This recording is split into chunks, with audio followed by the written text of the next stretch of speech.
మెదక్ మండలం సంగాయిగూడ తాండా హల్దీబాగు నుండి జరుగుతున్న అక్రమ ఇసుక రవాణాపై మాజీ డిప్యూటీ స్పీకర్ బీఆర్ఎస్ జిల్లా అధ్యక్షురాలు పద్మా దేవేందర్ రెడ్డి ఆందోళన వ్యక్తం చేశారు. గత నెల రోజులుగా ఇసుకను అక్రమంగా హైదరాబాద్, జహీరాబాద్, బీదర్ వంటి నగరాలకు తరలిస్తున్నారని ఆమె ఆరోపించారు. ఈ అక్రమ రవాణాను తక్షణమే నిలిపివేయాలని డిమాండ్ చేస్తూ ఆమె బీఆర్ఎస్ నాయకులతో కలిసి జిల్లా కలెక్టర్ రాహుల్ రాజ్ను కలిసి వినతిపత్రం సమర్పించారు.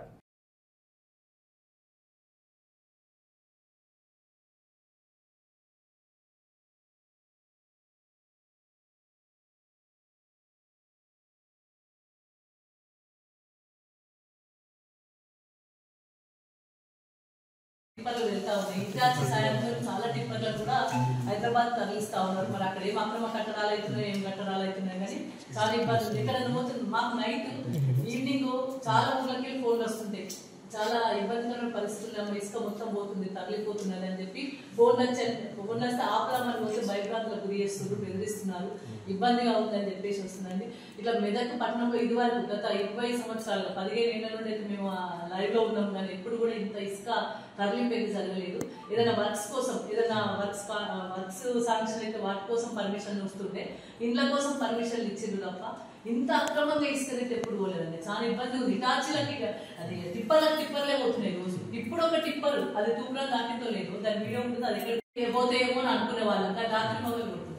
ఇసుక ఇట్లా పోతే నదులు కాలువలు ఖాళీ అయితే నీళ్ళు వచ్చే పరిస్థితి ఉన్నది, రైతులకు ఇబ్బంది అవుతుంది. ఇందిరా బిల్డర్ మాత్రం దొరుకుతాయి. మరి దీన్ని ఆపాలని చెప్పేసి ఆపకపోతే మరి మా పార్టీ పరంగా కూడా పెద్ద ఎత్తున నిరసన కార్యక్రమం తెలియజేస్తాం. ఇప్పుడు ఏదో చిన్నగా ఒక ట్రాక్టర్ అలా పోతుందంటేనేమో పర్వాలేదండి, టిప్పర్లు పోతాయి. నగరానికి జైరాబాద్, బీదర్ లాంటి నగరాలకు మాత్రం ఇసుక పోతున్నట్టుగా సమాచారం ఉంది. మరి పెద్ద పెద్ద ఇటాచీలు పెట్టి ఖాళీ చేసే ప్రయత్నం జరుగుతూ ఉంది. ఇసుక మొత్తం గత నెల రోజులుగా ఇదే తంత జరుగుతూ ఉంది. ఒకవేళ దీని మీద చర్యలు తీసుకోకపోతే పోలీసులు కానీ చూసినట్టు వదిలేస్తా ఉన్నారు. పోలీసులు అక్రమంగా కేసులు పెట్టమంటే బీఆర్ఎస్ పార్టీ నేతల మీద కేసులు పెట్టి భయభ్రాంతులకు గురి చేస్తా ఉన్నారు. ఎవరు భయపడం, మేము భయపడాల్సిన. అందరికీ నమస్కారం. ఈరోజు కలెక్టర్ గారికి బీఆర్ఎస్ పార్టీ ఆధ్వర్యంలో అక్రమ ఇసుక తరలింపు నిలిపివేయాలని చెప్పేసి డిమాండ్ చేస్తూ ఒక రిప్రజెంటేషన్ ఇవ్వడం జరిగింది.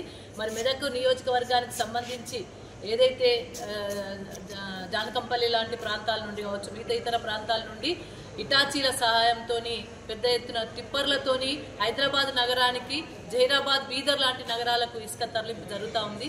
మెదక్ నియోజకవర్గంలో ఇంద్రం ఇల్లు కడతామని చెప్పి కట్టే వాళ్లకు ఇబ్బంది పెడుతూ ఇక్కడ ఒక్క ట్రాక్టర్ ఇసుక కూడా ఇవ్వట్లేదు. వాళ్ళే 5,000 పెట్టి కొనుక్కునే పరిస్థితి వచ్చింది. ఇందిరమ్మ ఇండ్లకు సంబంధించి ఇల్లు కట్టలేని పరిస్థితి ఉంది. ఆ ఇల్లు కట్టలేని పరిస్థితుల వాళ్ళకి ఇసుక కూడా ఇవ్వలేని పరిస్థితి ఉంది. ఇక్కడ నియోజకవర్గానికి సంబంధించి గుడికో బడికో ఇవ్వలేని పరిస్థితి ఇక్కడ ఉంటే, కొనాల్సిన పరిస్థితి ఇక్కడ ఉంటే, బయటకు మాత్రం అక్రమ ఇసుక తరలింపు జరుగుతూ ఉంది.